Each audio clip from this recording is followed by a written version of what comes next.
We begin tonight with breaking news. Idaho's ban on gay marriage has been shot down by a federal judge. Thanks for tuning in tonight. We begin with this potentially historic news. Here it is, the ruling right here from a federal judge right here in Idaho. 4 same-sex couples challenged the constitutionality of Idaho's marriage laws. Under the challenged laws, same-sex couples cannot marry or in Idaho have their existing legal marriages recognized by the state if they got married out of state. Judge Candy Dale concluded that the challenged laws violate the rights of Idaho's gay and lesbian citizens under the 14th Amendment to the United States Constitution. Judge Dale issued a permanent injunction against the enforcement, meaning of any Idaho law that prohibits same-sex marriage. So unless a higher court stays that injunction, this will now take effect at 9 a.m. on Friday. Today's ruling has not stopped Governor Idaho from trying to keep the ban in effect. Governor Otter filed a contingent motion to stay pending appeal, asking that if Dale does overturn the ban, the state will appeal it to the 9th Circuit Court of Appeals. Governor Otter wants the judge to uphold the law, saying same-sex marriage hurts children. Obviously, this just coming in the last 10 minutes or so. Idaho on your side will bring you the very latest, both online and right here, as soon as we know the next steps. In related news tonight, though, the state of Idaho today being called discriminatory. Tonight, a national think tank out of UCLA Law says lesbians, gays, bisexuals, and transgenders lack protections in our state. The new report released today has members of Add the 4 Words hoping for change. On your sides, Chris Oswald is live with what the report is saying. Chris? Good evening, Donna Michelle. It is estimated that 32,000 people in the state of Idaho identify as LGBT. I just talked to one of the Add the 4 Words spokespersons, Ty Carson, about this ruling from the federal judge. She says that this news is great news from the state and is ecstatic.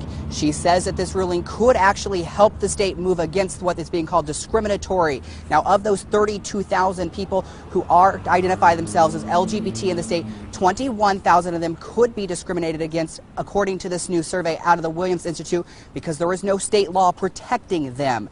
In their report, the authors say an additional 75% of Idahoans lack protection in housing based on sexual orientation or gender identity. The report says adding protections based on sexual orientation or gender identity would result in 10 additional discrimination complaints being filed each year.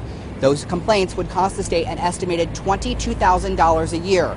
Adding protections for LGBT in Idaho has been a hot topic over the last decade. For the last 10 legislative sessions, including the most recent, members of Add the 4 Words have been fighting to have the words sexual orientation and gender identity added to the state's human rights campaign. It's a fight that the Add the 4 Words says continues to fall on deaf ears. For Ty Carson, who I just mentioned, who is same-sex and a mother, the issue is bigger than just protections in housing and employment. I own a home. I live in a community. I don't understand why that's not normal. And when people look at me and judge me and have this violent reaction to me, it's toxic, and I don't understand it. Now, while there are no statewide protections, there are 7 communities, including Boise, that do have local ordinances that prohibit discrimination in housing and employment against LGBT. But the report says they don't provide all the protections a state ordinance would. Now, I did reach out to Governor Otter's office in regards to this report. I was told that they would be getting back to me. I have yet to hear back from them. I also reached out to candidate Russ Fletcher's campaign, and I was told that they would not be releasing a statement until Governor Otter's campaign. Now, as you can see, we are live here at the Ada County Courthouse, where many people of same sex will be coming down here on Friday morning to get their marriage license after this judge issued her ruling today. I also talked with one lesbian couple who says they're going to be first in line on Friday to get that license. We're going to head over there to talk to them about how ecstatic they are about this ruling. We're also reaching out to Governor Otter again. We have not heard back, as I said, from his campaign. We're going to bring you the latest coming up tonight at 9 on Fox 9 on your side, and again at today's 6 on Channel 6. For now, we're live at the Ada County Courthouse. Chris Oswald, today's 6 on your side.